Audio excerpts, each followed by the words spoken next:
The girl said, "Yeah, I can speak." "What's your name?" Wallace asked. "Louise." "Louise what?" "Allenby. Louise Allenby." Wallace said, "You live in the city?" "In Ashside." "How old?" Anger flared in her, but then she damped it and turned her gaze back to her nails. 17. "In high school?" "I graduated in June," she said. "I'm going to college in the fall. Penn State." Wallace said, "Who was the boy?" "Mike." "That's it?" "That's what?" "Just Mike? Like Liberace? Like Picasso? One name?" "Michael Carnes," she said. "Just a boyfriend, or are you engaged?" "Boyfriend. We've been going together for about a year. Kind of steady." "What were you doing on Kanakaway Ridge Road?" Wallace asked. She looked boldly at him. "What do you think?" Though Wallace's bored tone was disconcerting, Chase found the girl's detachment so unnerving that he wanted to be away from her as quickly as possible. "Look, Detective Wallace," he interjected, "is this really necessary? The girl wasn't involved in it. I think the guy might have gone for her next if I hadn't stopped him." Wallace said, "How'd you happen to be there in the first place?" "Just out driving," Chase said. A light of interest switched on in the detective's eyes. "What's your name?" "Benjamin Chase." "I thought I'd seen you before." His manner softened, and his energy level rose. "Your picture was in the papers today." Chase nodded.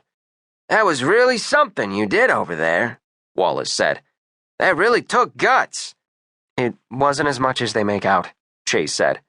"I'll bet it wasn't," Wallace said, though it was clear that he thought Chase's actions in Vietnam must have been even more heroic than the papers had portrayed them. The girl had taken a new interest in Chase and was studying him openly. Wallace's tone toward her changed too. He said, "You want to tell me about it? Just how it happened?" She told him, losing some of her eerie composure in the process. Twice, Chase thought that she was going to cry, and he wished that she would.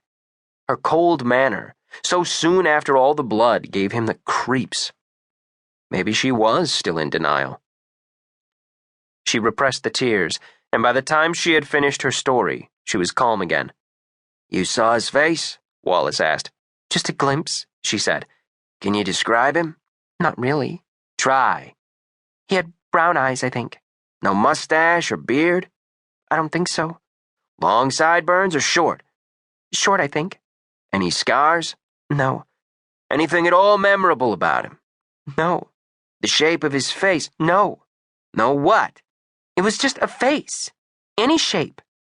"His hair receding or full?" "I can't remember," she said. Chase said, "When I got to her, she was in a state of shock. I doubt she was registering anything." Instead of a grateful agreement, Louise scowled at him. He realized too late that the worst embarrassment for someone Louise's age was to lose her cool, to fail to cope. He had betrayed her momentary lapse to, of all people, a cop. She would have little gratitude for him now, even though he had saved her life. Wallace got up.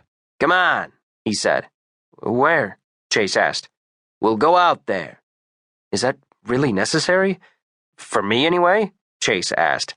"Well, I have to take statements from both of you, in more detail than this. It would help, Mr. Chase, to be on the scene when you're describing it again. It'll only take a short while. We'll need the girl longer than we'll need you."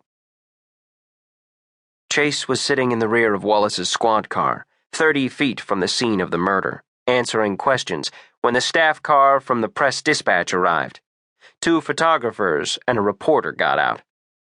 For the first time, Chase realized that there would be local newspaper and television coverage. They would make a reluctant hero of him. Again. "Please," he said to Wallace, "can we keep the reporters from learning who helped the girl?" "Why?" "I'm tired of reporters," Chase said. Wallace said, "But you did save her life. You ought to be proud of that." "I don't want to talk to them," Chase said. "That's up to you."